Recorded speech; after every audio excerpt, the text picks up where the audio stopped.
Very good afternoon to all of you. On behalf of Institute of Chartered Recording in Accountants, progress. Auditing and Assurance Standard Board of Institute of Chartered Accountants of India, I welcome you all in today's webinar organized by AASP of ICI. As we all know, today's topic is also very relevant and very important. That is the auditing of various audit consideration while auditing of property, plant, and equipment. And in order to tackle this very important topic, we are having with us very learned speaker from our own chartered accountant fraternity, C.A. Rahul Jainji. So on behalf of AASP of ICI, I extend my warm welcome to you, Rahul Jainji, in this Zoom platform, as well as this online seminar organized by AASP of ICI. I welcome to you, Rahul Jainji. I also welcome all the participants of today's webinar. Before we formally start, I would like to apprise all of you that Honorable Chairman as well as Honorable Vice Chairman, sir, both are stuck up in one of the meetings. So that is why we are starting our today's webinar. And before we start, I would like to share with you the brief profile of our today's learned speaker. See, Rahulji is a fellow member of Institute of Chartered Accountant of India and a CFA Level 3 candidate with over 17 years of experience in audits, financial reporting, transaction advisory, valuation, etc. He is also a IBBI registered valuer of securities and financial assets class and insolvency professional. He had qualified chartered accountancy in May 2005 in his first attempt and started his careers with PwC India, a leading global auditing firm where he had worked for 4 years and performed the statutory audit of several blue chip listed companies, primarily in telecom and manufacturing sector. He had also worked with Fidelity India for a few years. He's practiced since July 2011, and in with the leading firm under the name of Messrs. Rahul Jain and Company Chartered Accountants. The firm is based in Delhi and involved in array of audits and taxation, including statutory and tax audits of various companies and firms across the various sectors. He is very proficient in financial modeling and restructuring and have deep knowledge of corporate finance and audit. He has performed valuation engagements, including intangible assets, valuation, purchase, price allocation, option valuation, determining swap ratio for mergers, review of business model under acquisition, etc. As an insolvency professional, he has performed several engagements primarily relating to the infrastructure sector. So without wasting much more time, I request our learned speakers here, Rahul Jainji, to please deliberate on the topic. So over to Rahul ji, please. Thank you, Anilji, for a generous introduction. And I would like to thank ICI CPE committee and Dr. Sanjeev Singhal and his entire ICI team for giving me this opportunity of sharing knowledge with my fellow members. Good afternoon, friends, and thanks for joining today's session. So today we are going to discuss audit considerations while auditing PPE. It's a very important topic because huge sums of money is involved, and generally higher level of management and promoters, because of large sums of money, they are interested and they control these activities, and it becomes a permanent part of the financial statements once accounting is done. So we will look into various things. So let me share my presentation now.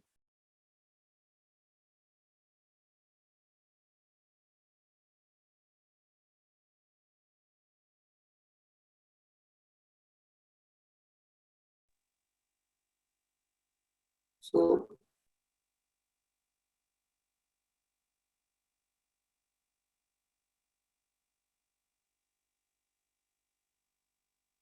is my presentation visible? Hanji sir, Hanji.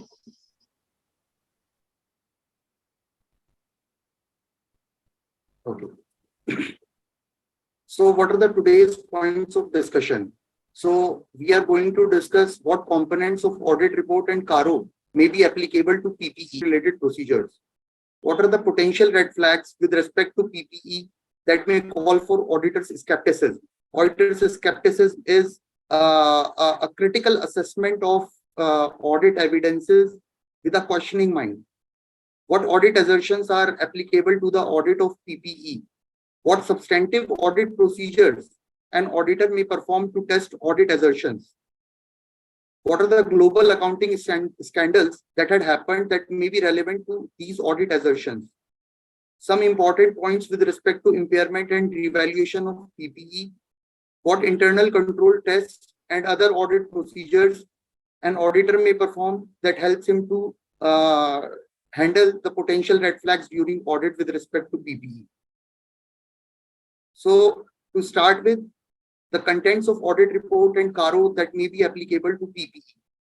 So these are the certain specific reportings that has been done by the auditor in his audit report, which might be applicable to PPE. And friends, as we all are aware that while forming our audit opinion, we only give reasonable assurance. Our opinion is a reasonable assurance, but not a guarantee. And it is reflected in the very first para of our audit report, where we say this audit report presents a true and fair view. So our opinion is true and fair view. That is, we have done the audit on a test check basis. It's not a true and correct view where 100% testing is done. So another point is material misstatements and frauds. So this is the most important area, I think, because after doing audit, if a fraud comes into limelight, and that too in a listed company where public at large are shareholders, or a company where nationalized banks has given a huge amount of loans. So once fraud comes into picture, then rest assured, auditor is in a big pain. Then he has to show what audit procedures he has performed to get reasonable assurance.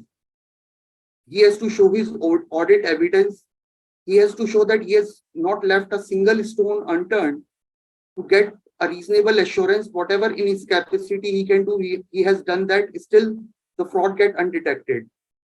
So it's a very important thing. Fraud aspect is very important these days. Next is compliance with the accounting standards. So we give reasonable assurance that the financial statements and the books of accounts comply with the accounting standards, that the internal financial controls. So here we are talking about internal financial controls, not operational controls. Internal financial controls are adequate and are operating effectively. Appropriateness of accounting policies and reasonableness of accounting estimates, that the accounting policies used and the accounting estimates used in the financial statements and books of accounts are appropriate and they are reasonable given the circumstances. That the company has maintained proper records and books of accounts. So proper records in case of PPE might be fixed asset register and other ledgers. Financial statement are in agreement with books of accounts. That company is doing physical verification on a periodical basis. That the title deeds of the immovable property are held in the name of the company. That there are no material litigations including relating to Benami property on the company. So we will discuss all these aspects during our presentation today. So let's now move on to what features of PPE have an impact on the audit related procedures.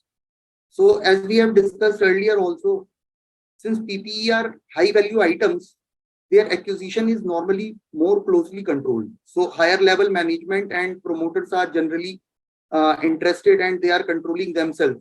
The large acquisitions or whatever plant and machinery or plants are being developed.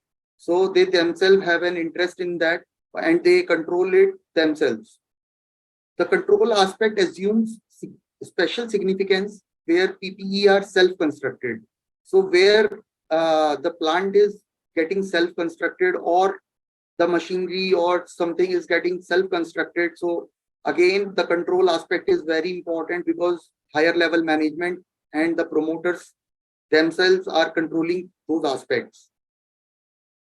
Second thing, PPE are generally accounted for once, unlike other assets like stock, because of which any error would affect the financial statements permanently or at least for a significant period of time. So unlike inventory, in case of inventory, inventory is a rotating asset.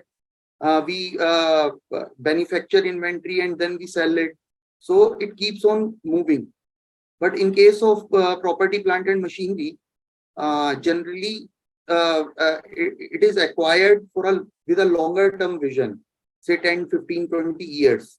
So once accounting is done, a wrong accounting is done, it is very difficult to detect in next years, because every year we start with the opening numbers, and we test only the transactions done during the reporting period only. So this is one challenge.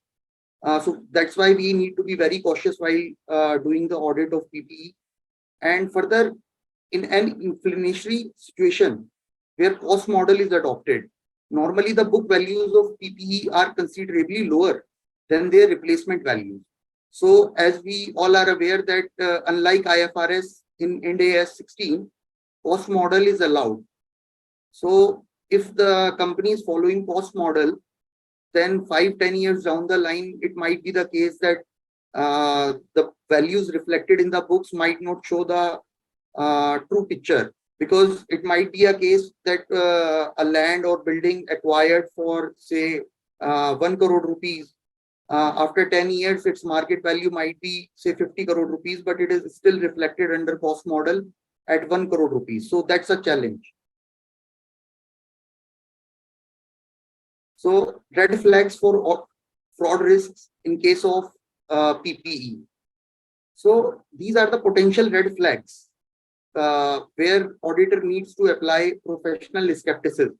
He needs to critically assess the audit evidence, and with a questioning mind, apart from the substantive audit procedures and general audit procedures, he need to be very cautious while handling the matter in these cases.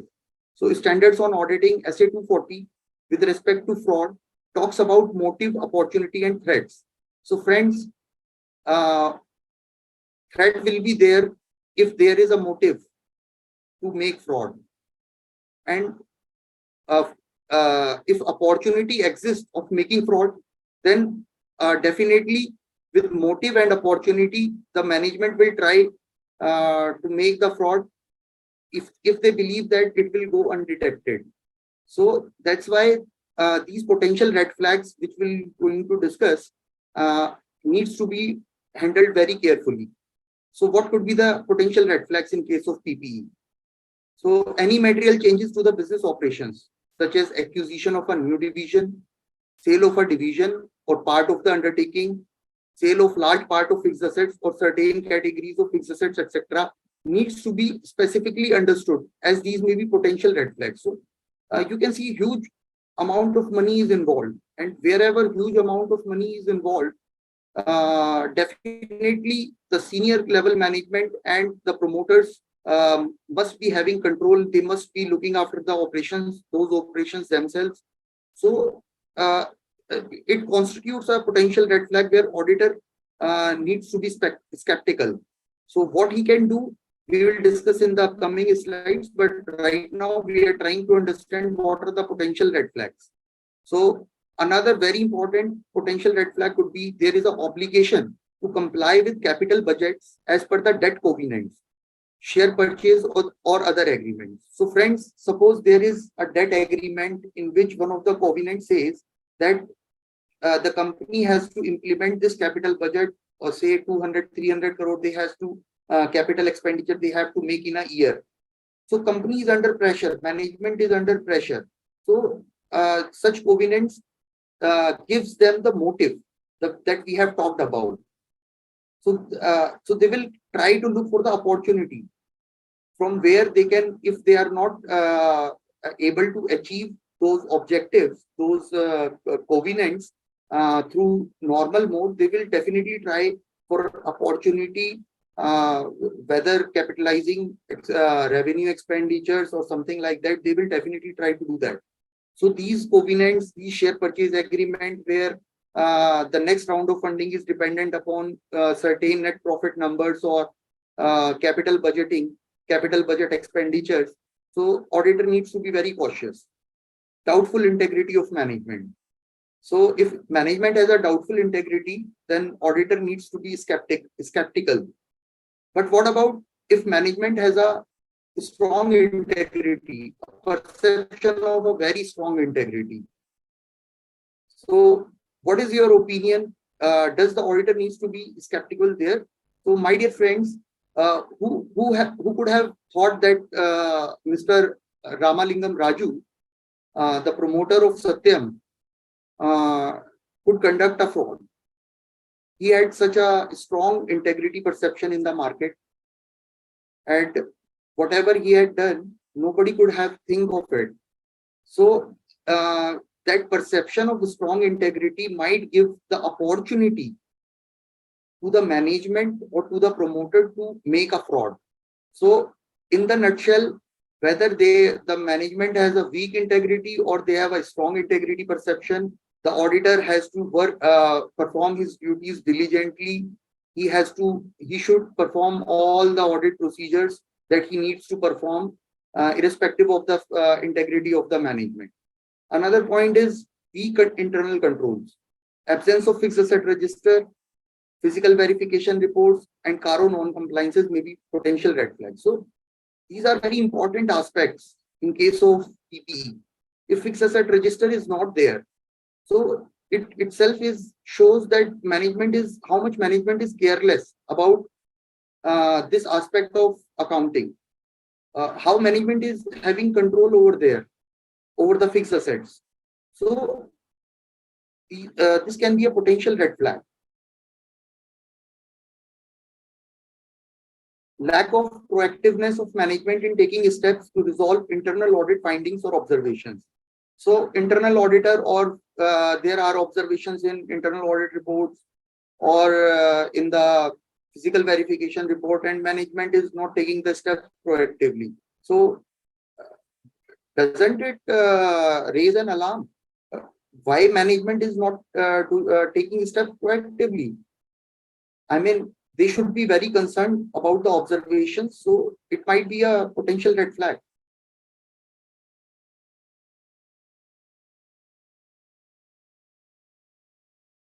Weak systems for cost allocation and segregation of revenue and capital expenditures. So this is a very important aspect, and we will discuss how global accounting scandal had happened in one of the company of United States of America, and what happened in that case. We'll discuss in the upcoming slides. But segregation, there should be proper system in place for segregating revenue expenditures from capital expenditures. And if that is not the case, then it is a potential red flag. Then indication of impairment exists, but no impairment loss has been provided for. So what comes to my mind is recently we have seen the COVID scenario on 31st March 2020 and on 31st March 2021 also. No one can deny that impairment indication exists. So the market and the economy was in turmoil. In fact, the global economy was in turmoil.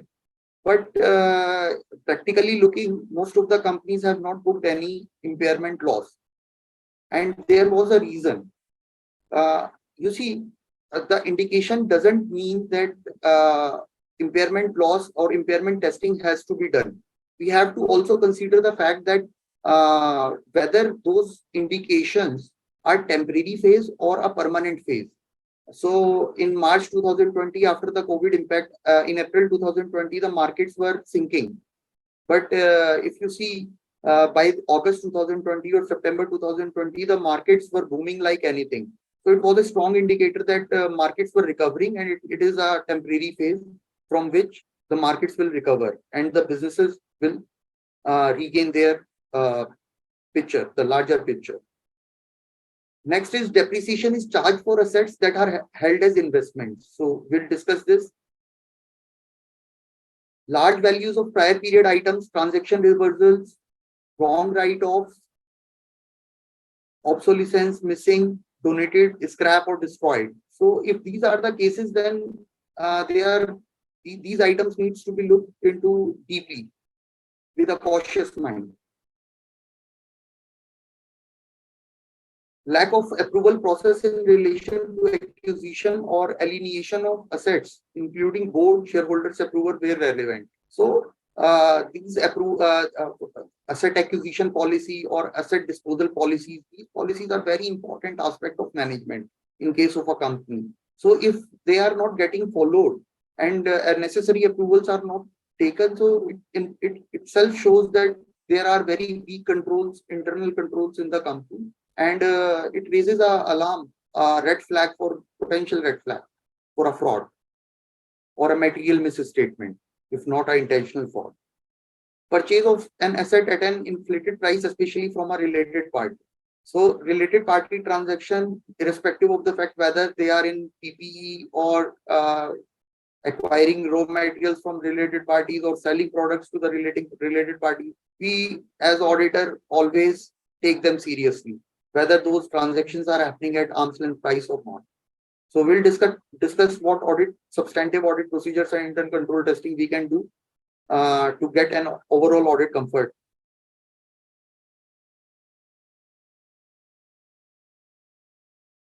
Next is absence of periodic verification of fixed assets by the management, like we have discussed. So there should be periodical fixed PPE physical verification done by the management or through a third party appointed by the management. Assets are featuring in the balance sheet of the company, but title not held by the entity. So this is a very significant aspect after Benami Act. We all know if assets are coming in the books of the company and the titles of the assets are held in the name of the promoters. So it is a clear-cut picture of case of Benami property, and there is no excuse. I mean, whosoever is owning the asset, the property must be, the title must be held in the name of the actual owner. If that is not the case, specific reporting has to be done in Annexure A of our audit report.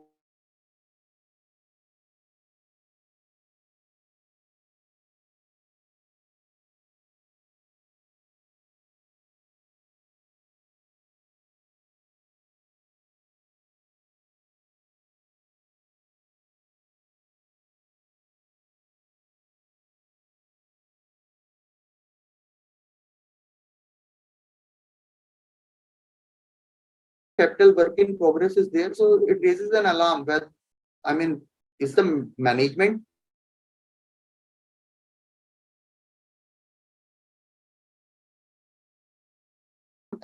intention of the management, why it is not moving? Unauthorized creation of security interest. So promoter is taking loans in their personal capacity and they are mortgaging the assets of the company. So another gray area. Assets used for personal purposes of promoters, but the cost is borne by the company. So promoters, if their assets are meant for the use of the company, and promoters and company are two different entities. So if assets are used by the promoters, then it must be approved by the board of directors, and it should be shown, taken into the ITRs of the promoters themselves as perquisites. So proper approval are there or not, that's a important point. Recording of an asset purchase which in effect has not actually been received by the entity at all. So in books, assets worth thousands of crores of rupees is showing, but on the ground nothing is there. Asset in transit or not cleared from port for a significant period of time. So whether the asset has been seized by the authority or asset actually available at the port, if it is not getting cleared for a significant time period of time from the port, so there must be some situation that the auditor needs to understand specifically.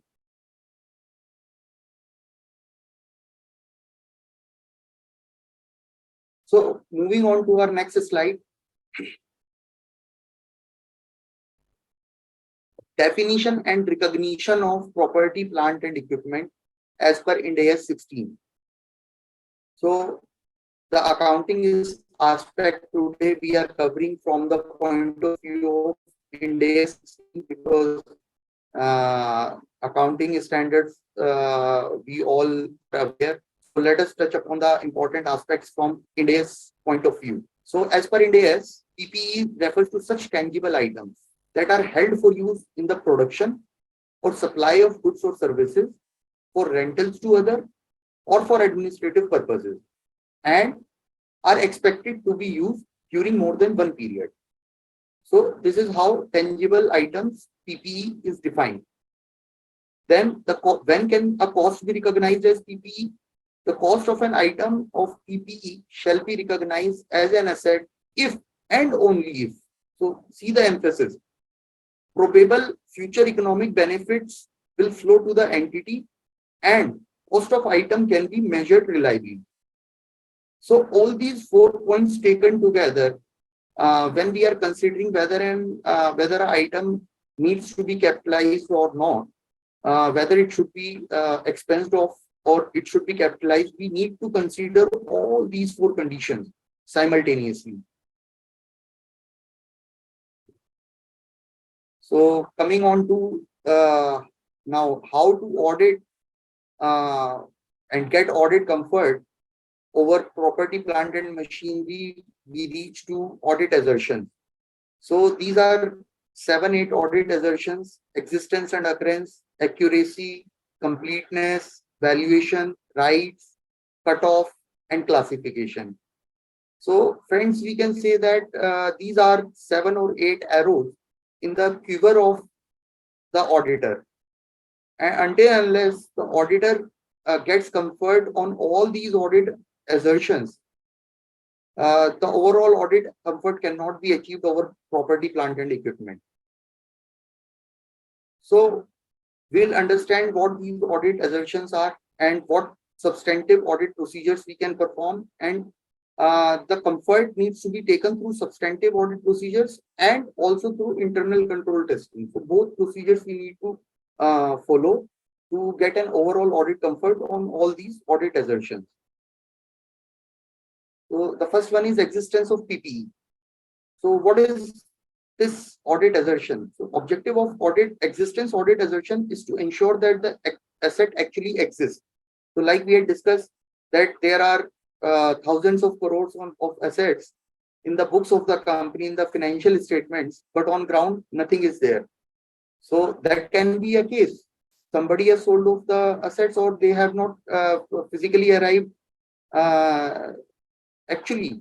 So we need to have an audit comfort over existence that the assets that are shown in the books of accounts or in the financial statements, they also physically exist. And this may be achieved by reviewing physical verification and internal audit reports, very important.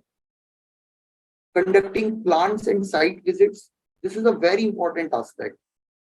Conducting plants and site visits. So if the auditor himself, because generally as auditors, statutory auditors, we do not conduct physical verification of PPE. But what we can do is we can at least go and visit the plant and see with our own eyes that what's happening there. So how much production lines are there? What is the position, actual position at the plant? So we get a comfort. Suppose, say there is a site which is under construction and management is saying that the site is 80% complete. And when we actually visit the site, we see only lintels there. So we get a rough idea that it is only 50% complete now. Management claims are wrong. So the kind of confidence auditor gains by making plant visits or site visits himself gives him a lot of confidence. So reviewing what steps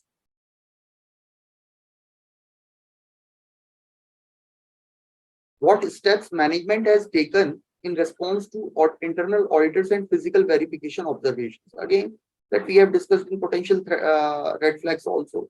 So if there are observations of internal auditor or in the physical verification reports, so what is management taking steps proactively in those cases? So if management is not interested, then I think there is a doubt. It might causes a doubt that management itself is involved in that. So it is very important. The physical verification reports, the plant visits, and reviewing what proactiveness, what steps management is taking in respect to those physical verification observations.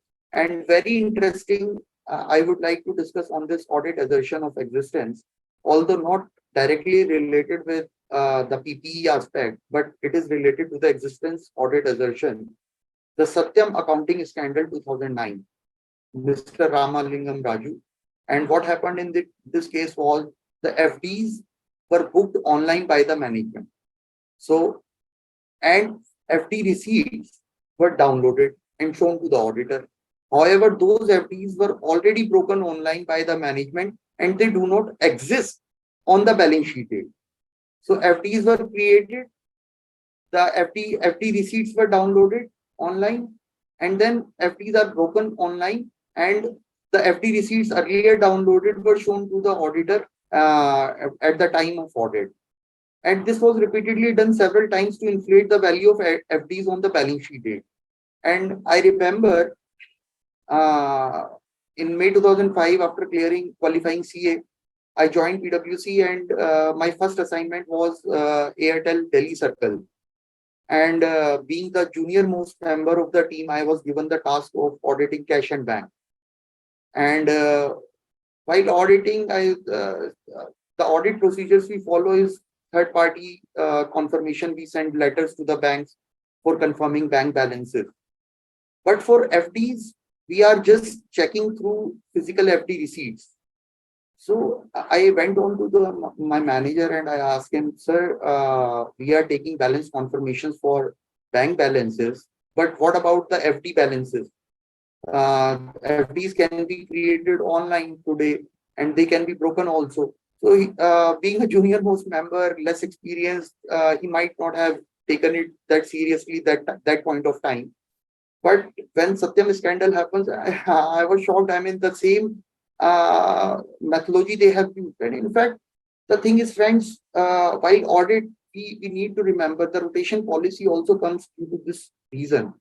As auditor, we follow same audit procedures here and gradually management becomes aware of what audit procedures we are doing.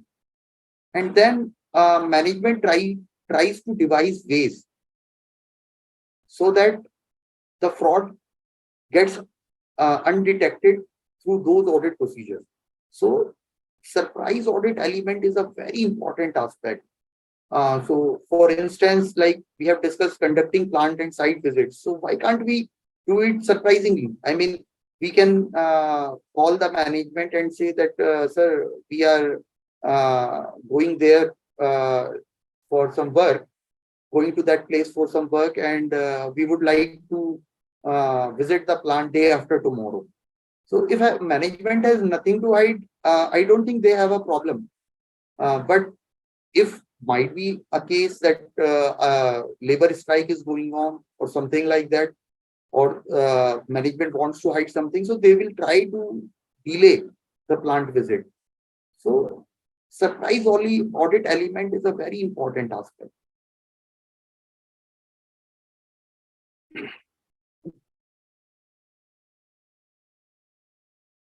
Occurrence audit assertion is used to determine whether the transactions recorded on financial statements have actually taken place. So here we check whether the transactions that are getting recorded in the financial statements are actually taking place or not. They have actually occurred or not. So this may be achieved through vouching on audit sampling basis. And very important in case of PPE, the samples, in my view, should be selected using the combination of both target testing and random selection of samples. So what we do in target testing, we select high value items as audit samples. So generally 70 to 80% of the transactions relating to PPE are covered in 15 to 20 samples when we filter out on the basis of high value. And then on the rest 30% population, what we can do, we can select samples on a random selection basis. So this gives an overall comfort from both point of view, from the value point of view as well, and from the random selection also. The purchase invoices should be raised in the name of the company and should be properly signed and stamped with product specifications mentioned or enclosed. So this is what we generally do in vouching. Accuracy of PPE. The objective of accuracy audit assertion is to ensure that the amounts are recorded correctly. So whether the amounts are getting recorded correctly as per the agreement or from the purchase invoices, so we have to check that thing. And again, it is done through vouching. So we can see vouching appears so many times, and the vouching work is given to the junior most team member in the audit team. And that's the reason I say so much comfort we take from vouching work, even if done by the junior most team member, must be reviewed by a senior member of the audit team on a periodical basis. It is very important. Vouching is very important. Through vouching, where the auditors checks the accuracy of the recorded entry with purchase invoices or documents. So whether the amount of the purchase invoices is correctly taken into the books, or is there any discrepancy or not. Bank payment may also be traced to ensure that after sale discounts, very important, or early payment discounts are properly accounted for. So there might be two cases. So both after sale discount and early payment discounts are discounts given after the purchase of the asset, and invoice value, it is not taken into the invoice value. So if invoice value is supposed to say 100 rupees, and like we have discussed this early payment discount, so the vendor says if you make the payment let's say within 10 days, I will give you a discount of 5 rupees. So whether this 5 rupee, which is an early payment discount, should be adjusted in the value of the asset, or whether it should be booked in other income, that's a question before us. So if you see, early payment discounts are in the nature of finance. They have a because if you are paying after 10 days, then you are paying the full amount. If you are paying before 10 days, you are getting a discount. So it's a kind of a finance impact, a present value impact. So it's a kind of a other interest income kind of thing. So it should not be adjusted with the value of the asset. Whereas after sale discount, in case the product does not match with the specification, there is some discrepancy or there is some defect in the product due to which the vendor has given the discount. So in that case, that discount can be adjusted in the value of the asset itself. Then if the payment is pending on balance sheet date, then third party confirmation may be obtained for high value auditing sample. So, like we have discussed, so what we are trying to achieve. So now it is very important that whatever audit samples we take, we do end-to-end testing of those audit samples, right from the beginning till through the bank. And then if payment is not received, then do third-party confirmation for high-value items. Very important. If you see, if this on the same samples we do end-to-end testing, if there is some fraud or some material misstatements are there, it will get detected at some point of time in the whole process. So rather than taking different items for testing, sample items for testing, we should try to, whatever samples we are taking, we try to vouch them end to end. The values of PPE presented in the financial statements should be tallied with the fixed asset register, and the auditor should check for calculation errors in the fixed asset register. So this we all generally do. We take the numbers from the fixed asset register, we tally with the books of accounts and the financial statements whether correct numbers are taken. Is there any discrepancy or adjustments made from the fixed asset register? And are there any calculation error in the fixed asset register? So this also we need to do.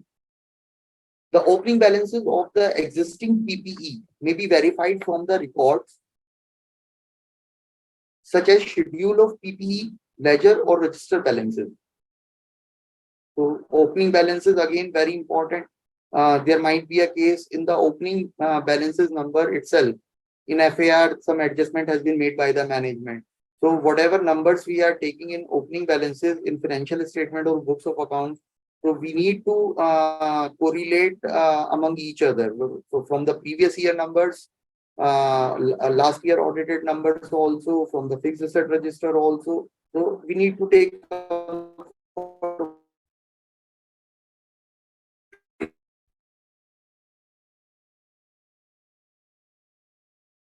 accuracy in case of cost of self-constructed assets. So we have. So let me switch off my video then, if you allow me. I think there is some disturbance in network is not stable. So If you allow me, can I network is stop my video? kindly. Thank you. Is my voice clear now? Yeah, some network So issues there. kindly So switch off your video. now Switch off voice your is video. clear. Kindly switch off your So video. yes, so I have switched off my video. Is voice clear now? Yeah. So accuracy in case of cost of self-constructed assets. So like we had discussed that big plants are getting constructed, higher level management and the promoters must themselves be monitoring that. They must be interested in that. Large amount of money is involved. Large opportunities of misstatements and frauds are involved. So very important to understand these aspects from the India's point of view. So in case of a cost of self-constructed asset should be determined using the same principles of determining cost of inventories, that is constructing an asset for sale in AS 2. So whatever principle we use for determining the cost of inventory, will use the same principle while determining the cost of self-constructed asset. So obviously then internal profits will be eliminated and cost of abnormal amounts of wasted material, labor, other resources incurred in self-constructing an asset will not be included in the cost of asset. Just like in case of inventory, we do that. Ind AS 23 borrowing cost establishes criteria for recognition of interest as a component of the carrying amount of a self-constructed item of property, plant and equipment. So we all are aware if management, if the company has borrowed some amount for construction or creating an asset, so that the interest component on that those and the borrowing costs on those funds which are used for constructing that asset during the period of construction can be capitalized. So that aspect also needs to be kept in mind, and we have to, as an auditor, we have to check whether the accurate amount has been taken for in the accurate amount has been considered for capitalization and rest is expense of. Completeness of PP. So next audit assertion is about completeness. And completeness assertion objective is to ensure that the expenditure that should have been recognized as PPE is so recognized, otherwise not, including capitalized finance costs, assets held under finance leases, or hire purchase agreement. So in the nutshell, it is basically talking about the proper segregation of items that needs to be capitalized or items that needs to be expensed of. So we'll discuss certain aspects in detail. So how can we achieve it? Vouching of capitalized items. So we have vouchers available with us, whatever items have been capitalized during the year, and we will vouch them, and we will go through various agreements relating to leases to check whether items that have been capitalized met the recognition criteria. So we have to assess whether it's a finance lease or an operating lease. So operating lease obviously will go directly to the P&L, but if it's a finance lease, it should go to the PPE. So, and another aspect is the expenditures that have not been capitalized but have taken to P&L through repair and maintenance or in other forms. So, completeness will be audit comfort on completeness will be achieved only after we get a comfort that whatever is capitalized is correctly capitalized and whatever is not capitalized. So whatever is not capitalized, we will find during the vouching of those expenditures. So if we are going through, if we are vouching repair and uh, and maintenance expenses of plant and machinery or something like that.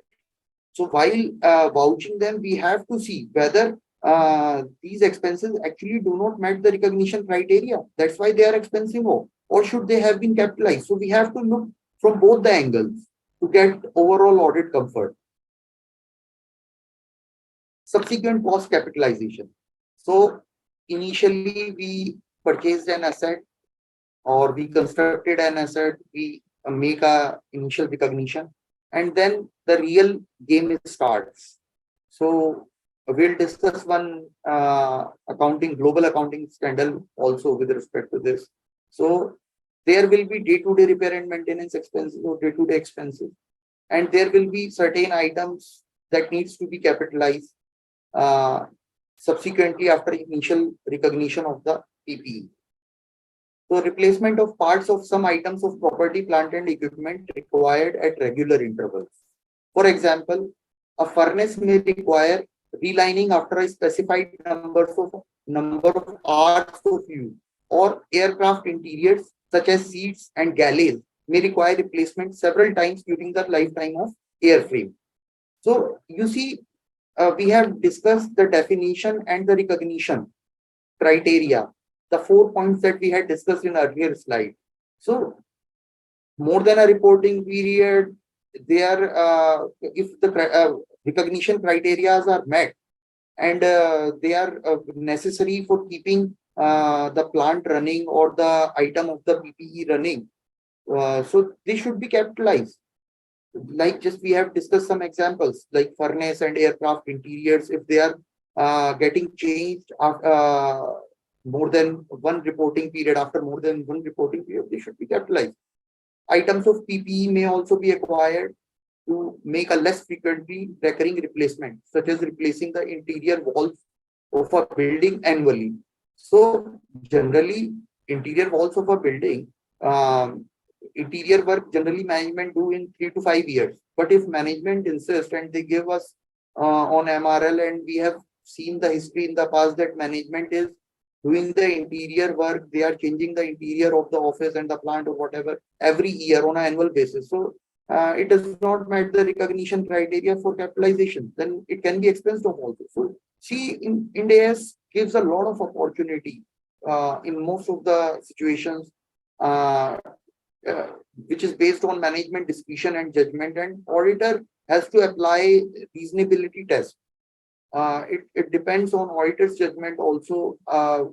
Whatever management is explaining, he needs to corroborate, he needs to take comfort, and given the circumstances, whether that accounting treatment that management is doing is reasonable or not. So reasonability test is very important in India. If the recognition criteria are met, an entity should recognize the cost incurred for replacing part of such an item in the carrying amount of an item of PPE. The carrying amount of those parts that are replaced are derecognized. So we are replacing certain parts, and whatever we are replacing, we are convinced that those parts should be capitalized. They met the recognition criteria. But then what will happen to the parts that are getting replaced, the older parts which are getting replaced with newer parts which are getting capitalized? Then the older parts which are getting replaced should be de-recognized there. So like I had discussed earlier that we are going to discuss this global accounting scandal with respect to completeness. So this is the WorldCom accounting scandal that happened in 2002. And in this case, assets were inflated by approximately $11 billion by capitalizing line costs, which were day-to-day expenses. So you can see the impact. How much giving can be done in this? $11 billion of amount of line costs, which were day-to-day expenses, were capitalized.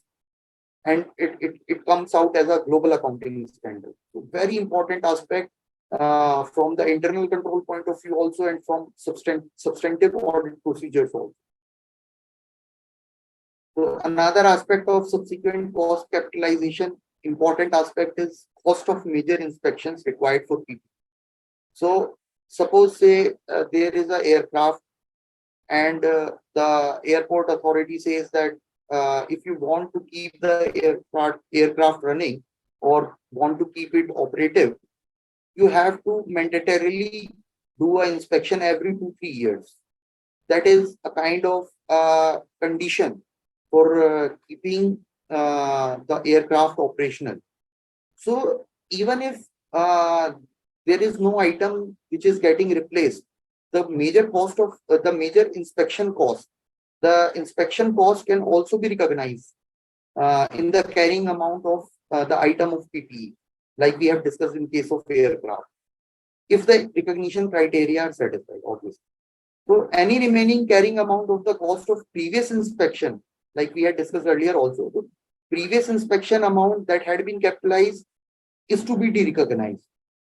So little bit of it is little bit complex, but we need to understand these auditing accounting aspects also, because we can audit when we understand these things ourselves. Valuation of PPE. So valuation is a very important aspect in PPE, and being a valuer, being a CFA level 3 candidate, I'm doing a lot of valuations, and I know a lot of gaming is done, can be done, rather I would say a lot of gaming can be done in this aspect. So very important for the auditor to deeply go through the aspect. So what is valuation assertion? It is used to determine the PPE has been presented at the proper valuation. So whatever numbers are appearing in the financial statements, they reflect the true picture, or we can say a fair picture, because Ind AS is all about fair value. So it should not be the case that a land and building which is shown in the books at 1 crore rupees at purchase amount today is worth 50 crore rupees, but it is still showing at 1 crore rupees. So this is the whole objective behind this revaluation model. So the what we can do is for getting comfort over valuation assertion, the FAR may be sampled, the fixed asset register. FAR is fixed asset register, may be sample tested to ensure that correct depreciation rates are applied as per Schedule 3, Schedule 2 of Companies Act 2013, and any deviation from those depreciation rates is reasonable in the circumstances and may be corroborated. So whenever we'll discuss about the valuation aspect, three things are inherent in valuation from the auditor's point of view. First one is depreciation, impairment, and revaluation, cost versus revaluation model. So we'll discuss all three aspects in detail. The auditor should test all major components of an item of PPE are separately disclosed in FAR and are depreciated as per their estimated lives. So as we all are aware that Ind AS, under Ind AS component accounting, Ind AS 16 component accounting is mandatory.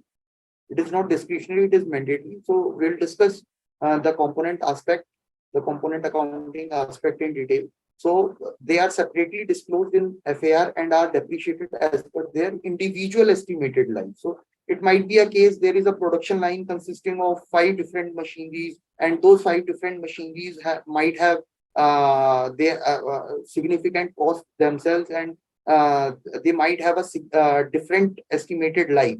So they can be depreciated as per their estimated lives, individual estimated lives. It needs to be done as per the Ind AS. The auditor should check that any government grant received for acquiring PPE is not reduced from the value of assets, as the same is not allowed under Ind AS. So it's a kind of point to remember that government grants are not allowed to get reduced or deducted from the value of the asset, because the asset value is different from the grant. So this is not allowed.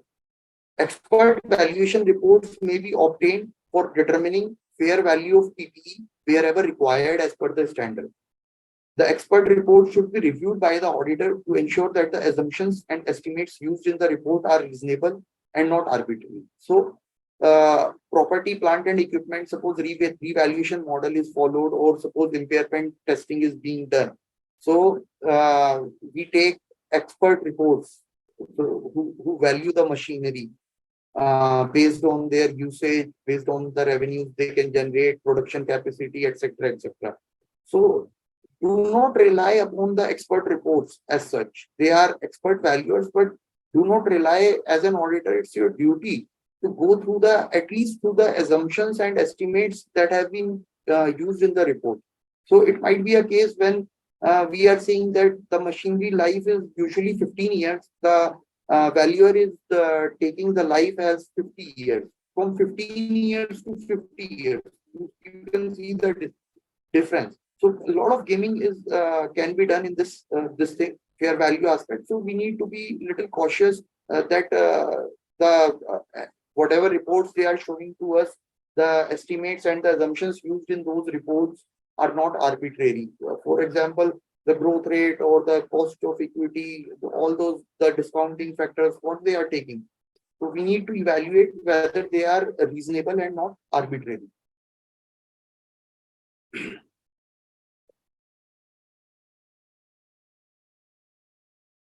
So like I said, we'll discuss the three aspects in valuation: the impairment aspect, the cost versus revaluation model, and the depreciation aspect. So we are going to discuss impairment aspect now.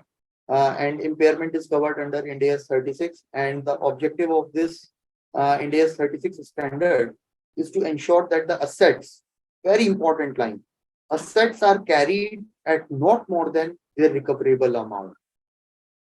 The carrying amount of the asset should not be more than the recoverable amount.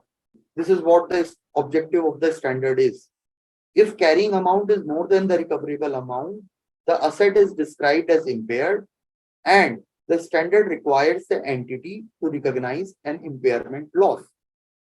So impairment loss is carrying amount less recoverable amount. Very simple. And what is recoverable amount? Recoverable amount is higher of fair value less cost of disposal.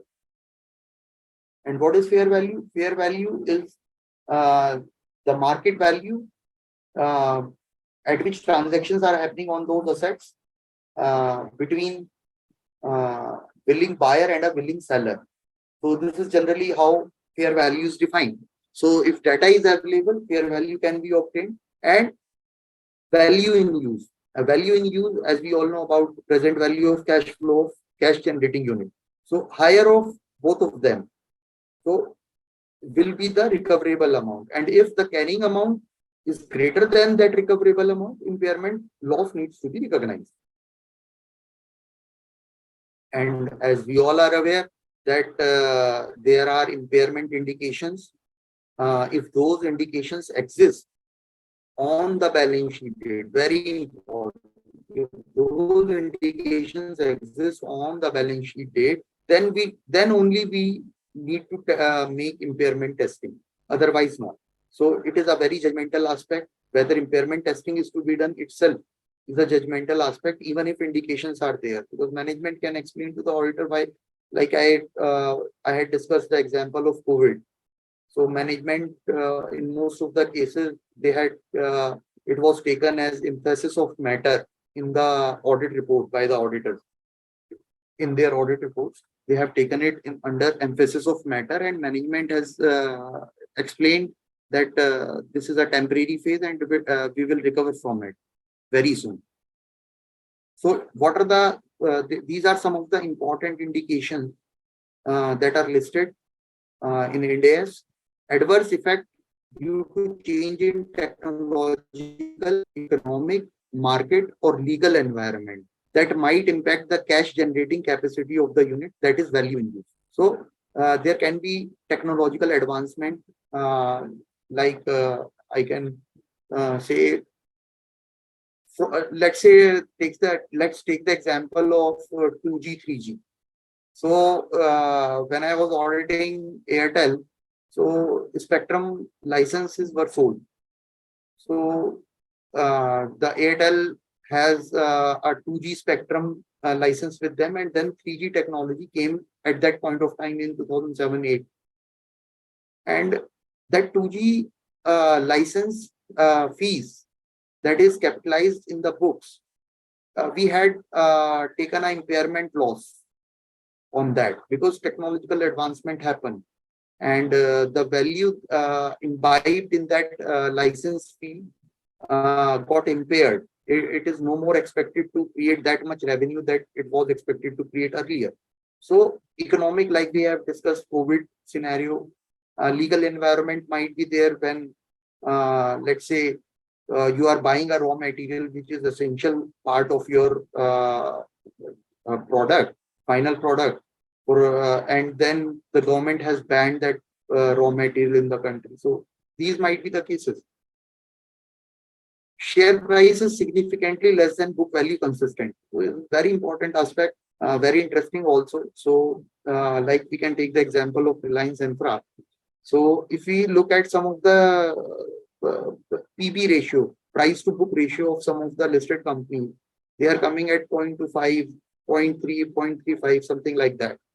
So doesn't it in itself show that how market is valuing them? I mean, market is giving the indicator that your price is very lower than the expected earnings, or the value in use of your company is very lower than the book value. And it might be a case that at the balance sheet date, some temporary fall in the share price happened. But if it is consistently happening for 2-3 years, I mean, there is a problem then. If consistently for 2-3 years, the price to book ratio of the company is 0.25, 0.3. So I think there is a problem then. It then becomes definitely an impairment indicator. The next point is there is significant increase in market interest rates, which increases the cost of equity. So cost of equity is the discounting factor. So for calculating value in use, we discount the cash flows, and for discounting those cash flows, we use the discounting factor. So if market rates increases, like right now, interest rates are going up, so it will automatically increase the cost of equity. So if the discount factor is increased, the value in use or the present value automatically will go down. Plans to discontinue or restructure the operations, significant physical damage to the asset. So these are some of the important impairment indications that may require impairment testing of PPE. So impairment, what are the important points to remember from India's point of view? First, indications are to be checked at the end of the reporting period that we have already discussed. And indications during the reporting period does not matter if such indication does not exist at the end of the reporting period. So whatever is done, whatever happened during the reporting period does not matter if the indication does not exist at the balance sheet date. If the market has already recovered, or if the company has already recovered from a setback on the balance sheet date, then it is not an impairment indication. We need not to test impairment then. For intangible assets, impairment is to be checked at the end of each reporting period, irrespective of the fact whether indications exist or not. So it is a very important aspect, although we are not covering intangible assets today, but I would like to highlight this point that for intangible assets, impairment is to be checked at the end of each reporting period, irrespective of whether impairment indications exist or not. Assets under construction or installation are not depreciated until such time they are ready for intended use, but they may be tested for impairment. For example, CV. So we had already discussed for CV paging. So if CWIP is, if there is a significant increase in aging of CWIP and it is not getting capitalized, then it raises doubt in the mind. It should raise doubt in the mind of the auditor that is the management actually intending to create that asset, or management has now decided to dispose it off, or give it up on that asset, or whatever they have their intentions. We need to discuss with them, because then it should be tested for impairment. It cannot be depreciated, but it can be impaired. So it is very important. CWIP aspect is very important. So what is, how to recognize, or where the impairment loss will be recognized? So if the asset is not valued in the past, so asset is getting revalued for the first time, okay, so any impairment loss will be taken directly to the profit or loss account. However, if the asset had been revalued earlier, and during that revaluation on the same item of PPE, there is a revaluation surplus, then that revaluation surplus must be booked in other comprehensive income. And if there is an impairment loss on the same asset, then to that extent of revaluation surplus, the impairment loss can be adjusted. But the remaining impairment loss, after adjusting with the revaluation surplus, the remaining impairment loss will be recognized in profit and loss account. So we can discuss a case study here. Very recently, Bright from Good, it's a listed company. SEBI has recently issued notice to BCG for taking impairment loss of 800 crores approximately to OCI, while as per SEBI it should be routed through P&L, due to which net profit is inflated to that extent. So you see, OCI is a very important area, very important aspect from overall auditing point of view also, because what happened is certain items are allowed directly to go to the OCI, other comprehensive income, without routing through P&L, due to which P&L numbers can be impacted. So what could be the management intention? A listed company management intention would be to route most of the items of loss directly to the OCI rather than through P&L, and items of gain which should go to the OCI, they will try to put them into the P&L, so that net profit numbers goes up. So a lot of gaming can happen in other comprehensive income, and it's a very gray area. So we have seen on this also, although this case, this is just a notice, and proceedings will go through on this, but 800 crore rupees approx has been taken to OCI rather than taking to P&L. So the case and circumstances, how management will tackle this, and what explanations they give, and finally what SEBI order comes, we'll wait and watch. So the second aspect of valuation impairment we have already discussed. Now the cost versus revaluation model of PPE. So very important, because it's a deviation from IFRS. We all are aware that Ind AS has been taken from IFRS, but in IFRS there is no cost model allowed, only revaluation model is there. But Ind AS 16 cost model is allowed. But at the time of transition to Ind AS, so first time when you are transitioning to Ind AS, maybe because you have you have crossed the limit of your turnover, has crossed the limit of 250 crore, and you are transitioning to Ind AS, an entity has to mandatorily fair value its PPE. So first time while transitioning, you have to mandatorily fair value your PPE. Then you can choose cost model or evaluation model as your accounting policy for future years. So it is an accounting policy, very important. Cost model or evaluation model is a accounting policy. So at the time of transition, you have to fair value, and then you can choose cost model or evaluation model for future years. Under cost model, the fair value at the time of transition will be treated as the cost of new cost of PPE, the entity will carry PPE at the same cost at its depreciated value. If entity wants to revalue PPE in future years, then it has to shift to revaluation model, but it cannot shift back to cost model again. So basically, at the time of transition, you fair valued your assets and say assets which was earlier carried at 100 rupees now is carrying at 200 rupees. So it becomes a kind of new purchase price or say new carrying amount for the asset, and then same accounting treatment as we do earlier in cost model. We will keep on doing that. We will keep on depreciating at the same value and we will not revalue in future.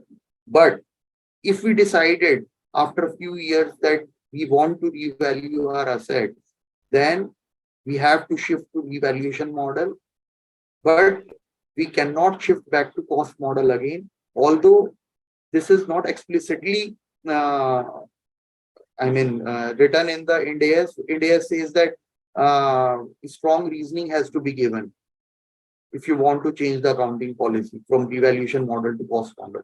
So what reasoning one can give?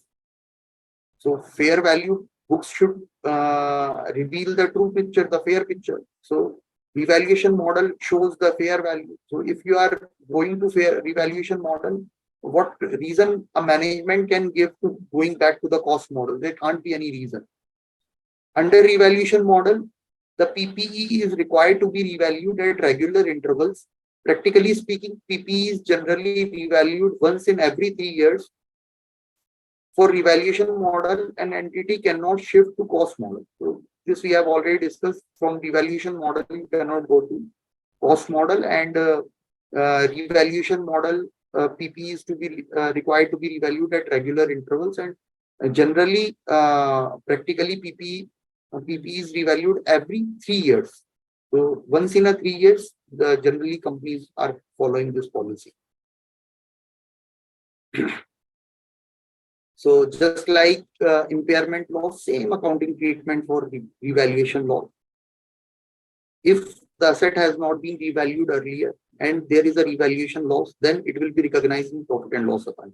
However, if the asset has been revalued earlier and on the same asset, on the same item of PPE, there is a revaluation surplus existing in other comprehensive income, then to the extent of revaluation surplus available for that asset, the revaluation loss can be adjusted against it.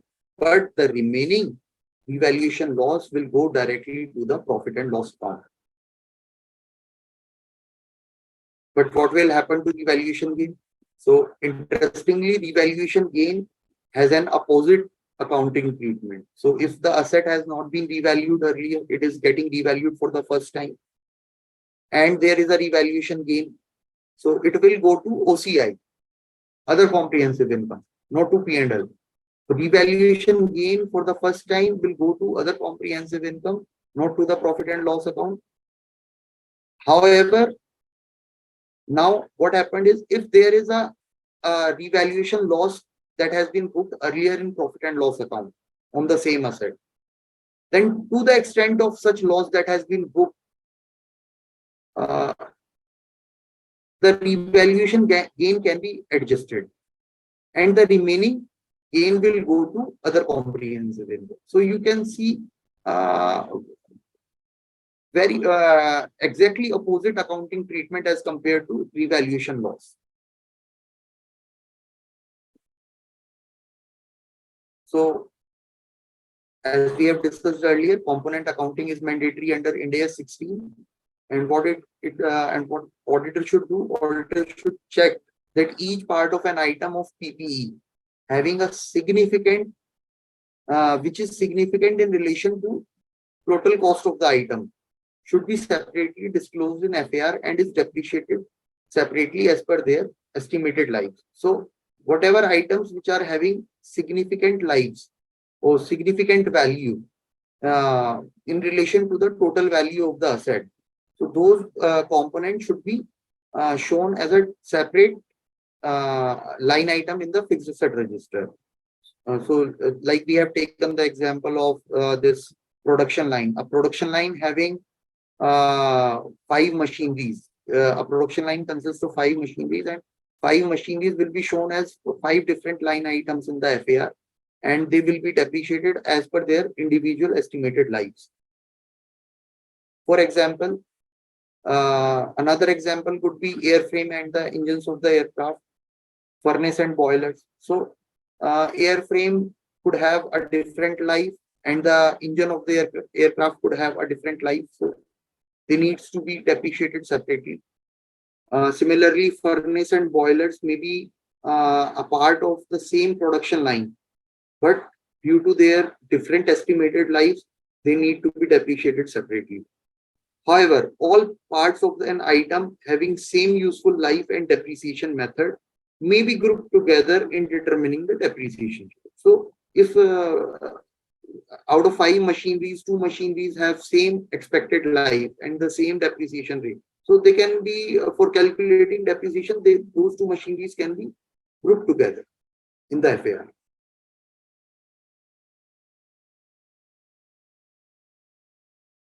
Under Ind AS 40, depreciation is not allowed to be charged on PPE held as investment if they are fair valued every year. So we have discussed this thing earlier, that if there is a property, plant and equipment held as investment, so the PPE is held as investment and it is getting revalued every year. So in that case, depreciation should not be charged on them. Very important one. The auditor should review the depreciation method applied to the asset to confirm that the depreciation charge reflects the usage. Obviously, the reasonableness testing that we have discussed, the depreciation method applied should be reasonable given the circumstances and usage. A change in the method of depreciation should be treated appropriately as a change in accounting estimate. So this point I have highlighted because in earlier accounting standards, we treat change of method of depreciation as change in accounting policy, but under Ind AS, it is treated as change in accounting estimate. The auditor should ensure, and we all know that change in accounting estimates are treated are to be adjusted prospectively. The auditor should ensure that the management has reviewed the useful life and the residual life of the asset at least annually. So it's a very important point. Under Ind AS, management has to review the useful life and the residual life of the asset at least annually. So every year they have to review the useful life and the residual value.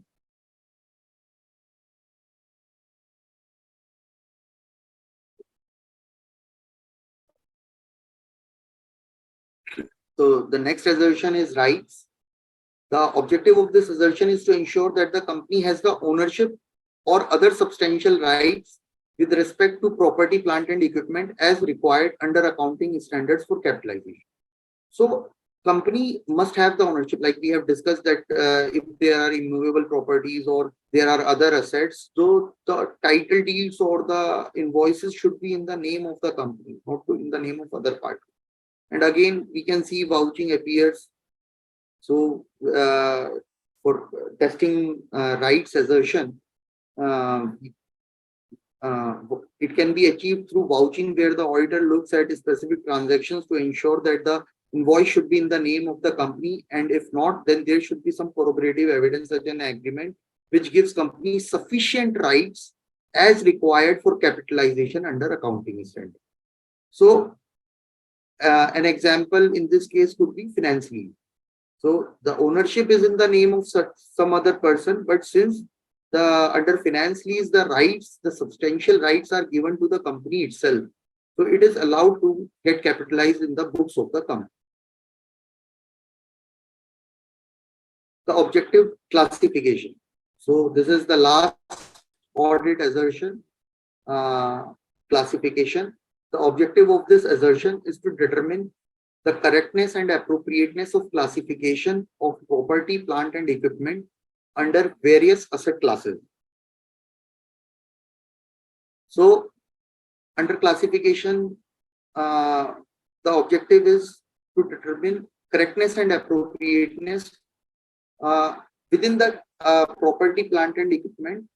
So whether classification is done correctly, whether it is taken to the right asset class or not. So because the depreciation rates could differ in among the asset classes, so we have to check to what asset class the asset corresponds, and we need to take that asset into that asset class only.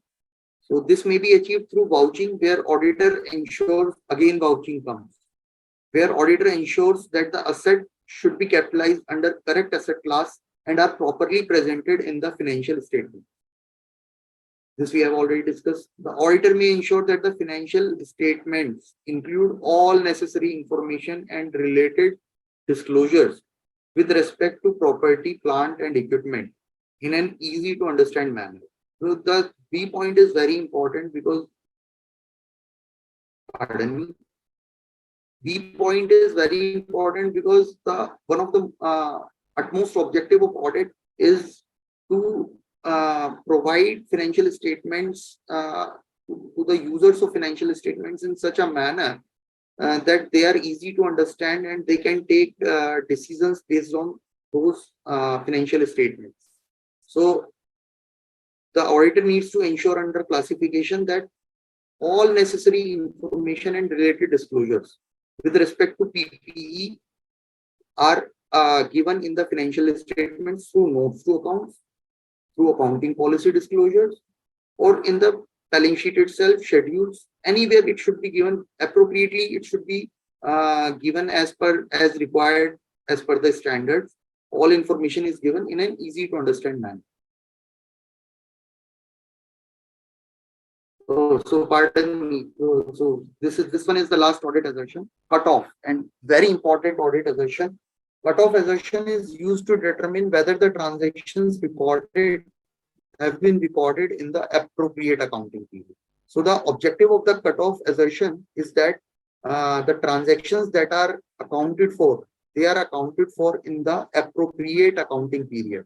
So obviously, the challenge would be last month transactions or the last week transactions generally from the cutoff point of view. So this may be achieved by ensuring during vouching, again vouching comes, that the assets capitalized are ready for use on balance sheet date. So for cutoff, it may be a case that a machinery has been delivered on the balance sheet date and the invoice is dated say 29th March and the machinery has also physically arrived at the plant, but the machinery is not installed yet.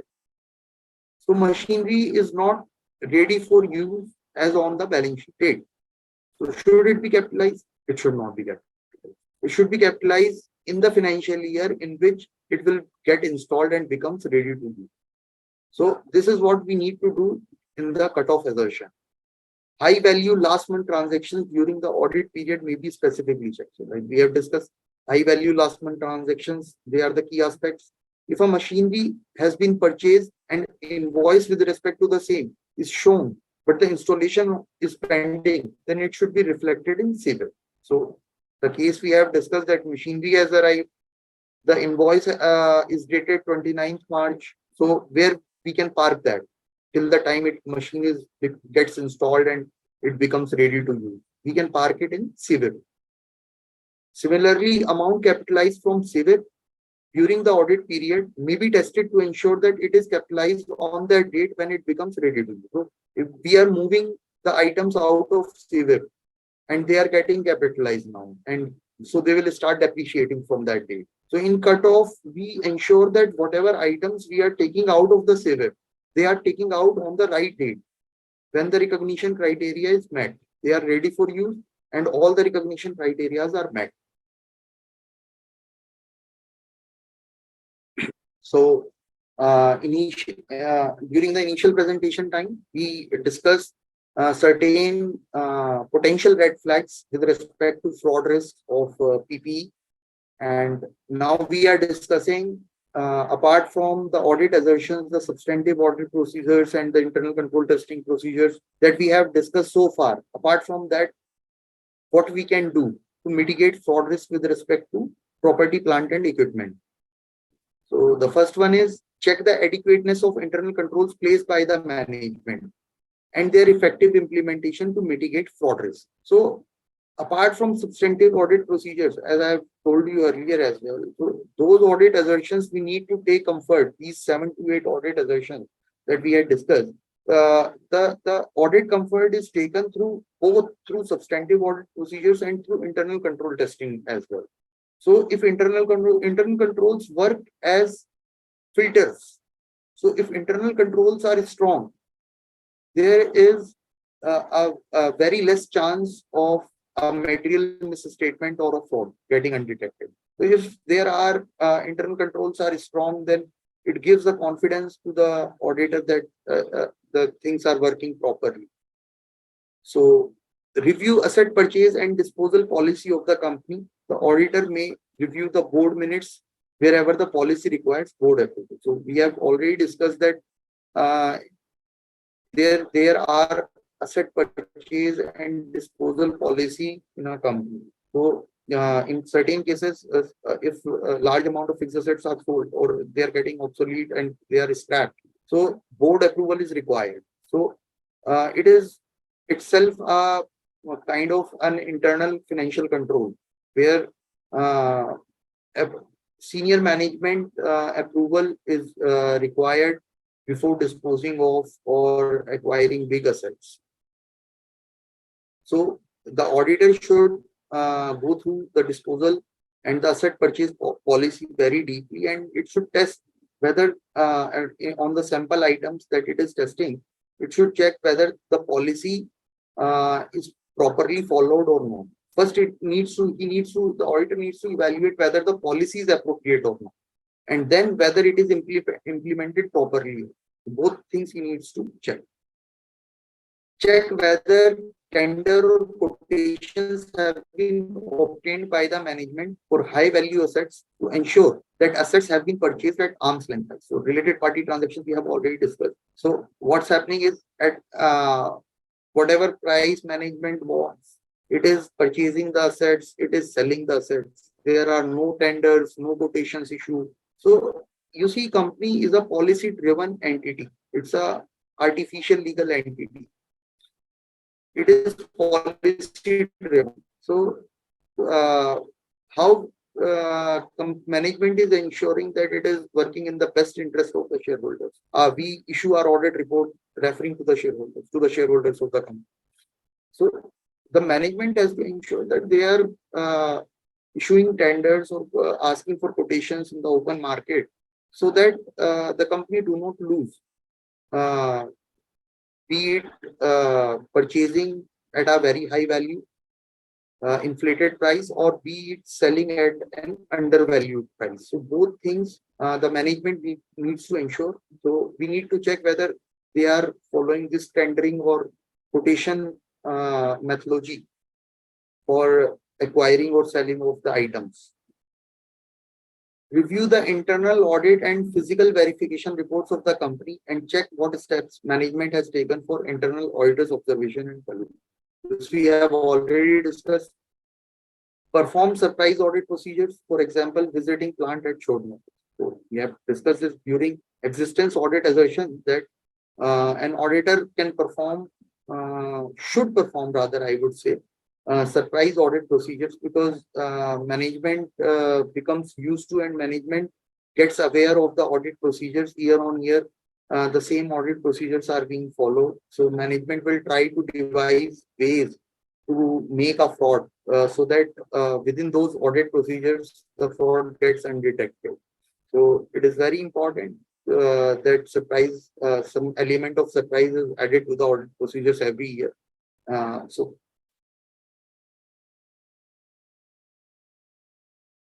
next is review the capital budgeting plans of the company. Very important. And check how effectively such expenditure is being controlled through periodical comparisons of actuals with budgeted figures. It also ensures that the amounts expended do not exceed the amounts authorized and controls allocation of expenditure between capital and revenue in case of self-constructed. So capital budgeting plans of the company are very important aspect, because there is a capital budgeting plan in the company. The management has to follow that capital budget plan, and management itself, it is a target to the management. So management has to work within that ambit. So there should be periodical comparison between the budgeted numbers and what actually management is expensing of or getting capitalized.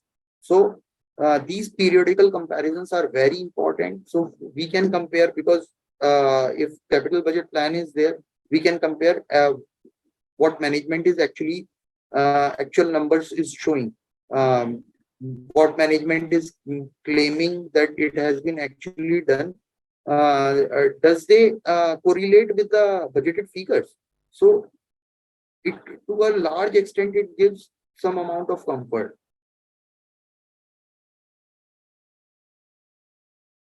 And again, the segregation part that we have talked earlier, that segregation of revenue expenditures and capital expenditures, that needs to be covered.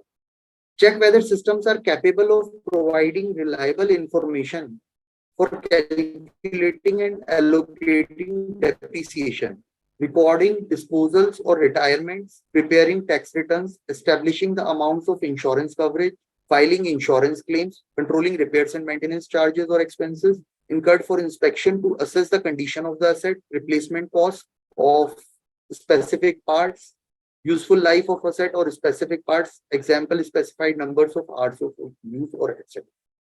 So again, like in this, we have touched an aspect of insurance. So like we had discussed valuation earlier. So insurance could again be a very good aspect to check whether the valuation, the company is claiming is approximately, or is it roughly, we can say that it is correct or not.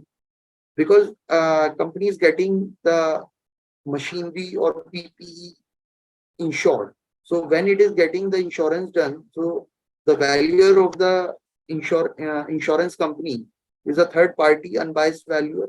So he might have his own biases, but to a large extent, he will value the company, the PPE at or machinery at a fair value. So we can compare the numbers with that insurance amount also. And again, all these things needs to be done. Inspection cost and all these things we have already discussed. Controlling repair and maintenance charges or expenses. So asset recording, disposal or retirement. So these are very important points. Ensure that an appropriate system is in place to capture all directly identifiable costs, which can be capitalized to be so accumulated to the CWIP, while expenses which are not eligible for being capitalized are identified and charged to revenue in the norm. Whatever items that met the recognition area for criteria for capitalization, they are to be taken to the CWIP. And whatever items that do not meet the criteria, so there must be systems in place, like we have discussed. They should go to the profit and loss account directly.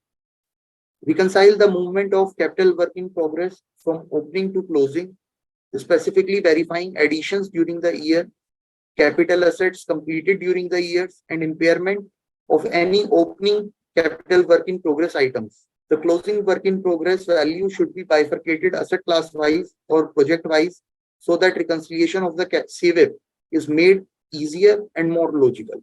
So again, the CWIP that we have discussed, that from opening to closing, we can make a reconciliation kind of thing. So whatever items are entering in, what classified assets are there, so whether they are grouped in the correct asset class. So at the CWIP level itself, we can ensure a lot of things. So while we can ask the client or to get a RICO prepared, and we can age the CWIP also. So we can look at the CWIP from a very different aspect, and it can give us a very much required audit comfort.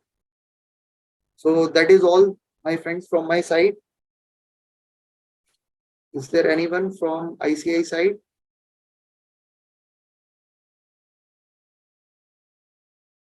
Hello. So can you hear me? Yeah, yes, yes. So thank you so much for your wonderful deliberation. Hope our members have gained a lot through your deliberation. You have covered all the aspects of property, plant, and equipment, and various auditing aspects relating to the same. And thoroughly, I was there throughout your deliberation, and I have gained a lot through your deliberation. And thank you so much from on behalf of Auditing and Assurance Standard Board of ICI for sparing your valuable time and enlighten all of us on various intricacies on auditing aspects on PPE Wipro. Due to the technical glitch, we are unable to fetch questions from the members. But when we will be in a position to fetch the questions, then I will forward to you all the questions through mail and get the answers, then forward to the concerned members, sir.